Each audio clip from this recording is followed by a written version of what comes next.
Hello and welcome. You're watching Midcap Masala on ET Now. I am Snehi Shah and very quickly taking a look at what the market is up to right now.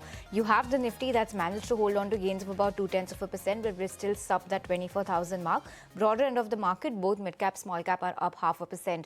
We have lots to cover on the show. Let's get started with the corporate conversations. We've got Mr. Aravind S. Melligeri, the Executive Chairman and CEO at ACUS, joining us on the show.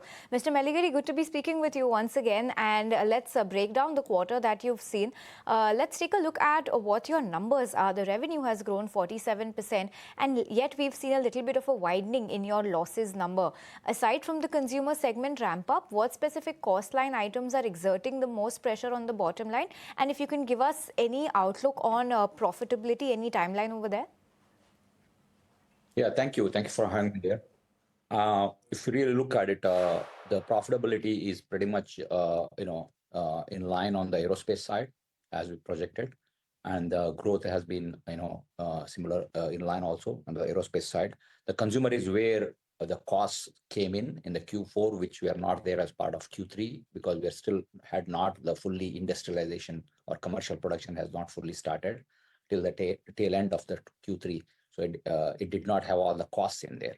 So they all showed up in the Q4, and that's why you saw the EBITDA erosion from that perspective. Other than that, we continue to grow the business, and consumer is going to grow.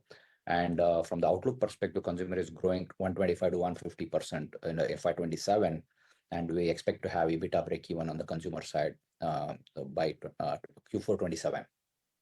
Okay, quarter 4 27 is when you're looking at a break-even on the consumer front.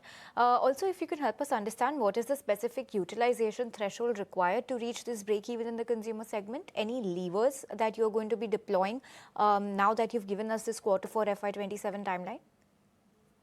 Yeah, I mean, levers pretty much utilization, and utilization is currently at somewhere around 20% level, mid-20s, and that's going to go to 50% level utilization. So that is what the change is going to happen. The utilization is the biggest driver for the consumer profitability for us. Understood. And let's talk about the guidance that you've given, Mr. Melligeri. Your FY27 consolidated guidance for 45 to 50% for top-line revenue growth, and you've also projected 2x operational EBITDA. If you can also help us understand what are going to be the drivers that ensure that this guidance is achieved, since it's quite an aspirational one. Well, it's not really aspirational. If you really look at it as a business today, whatever our aerospace margins are there, and basically the negative contribution coming from consumer is the one which is eroding our overall effective net EBITDA.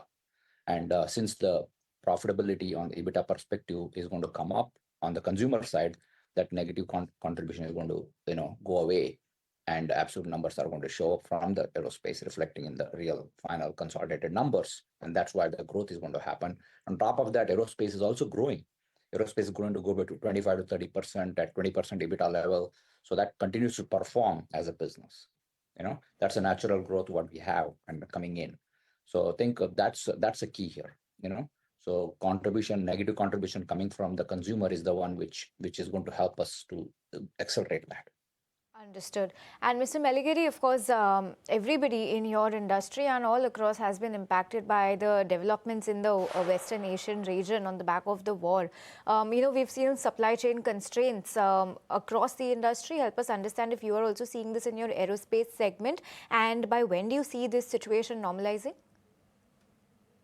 Well, we have seen some impacts coming on the logistics perspective.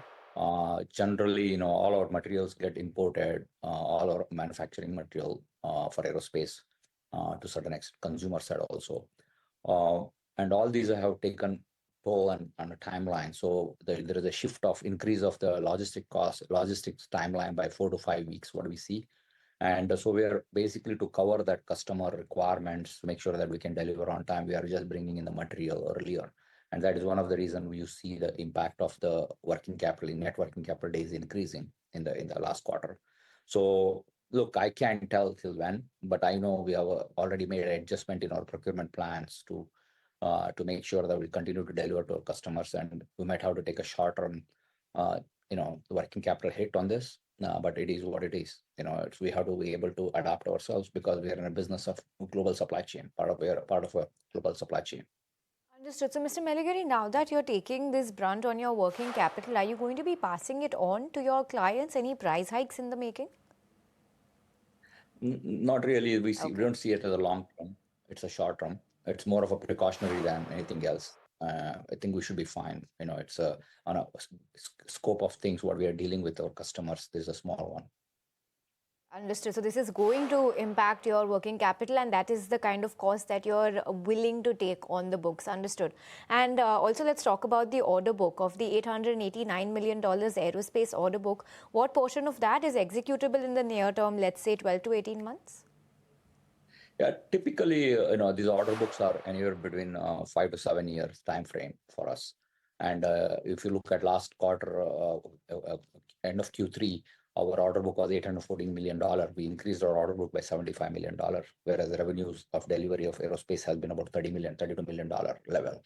So we have doubled our, then we increased our order book compared to what we have delivered in the last quarter, and we continue to do that. Momentum is there, and that's why we see have a good visibility for us to grow this business in the coming next 5 years. So that's on the aerospace order book. And let's lastly once again talk about the consumer segment. You've guided for 125 to 150% revenue growth in FY27. If you can help us understand, what's your targeted revenue mix between both your segments going ahead? I mean, towards the end of this FY27, our goal will be about 75-25 type of a range what we want to be.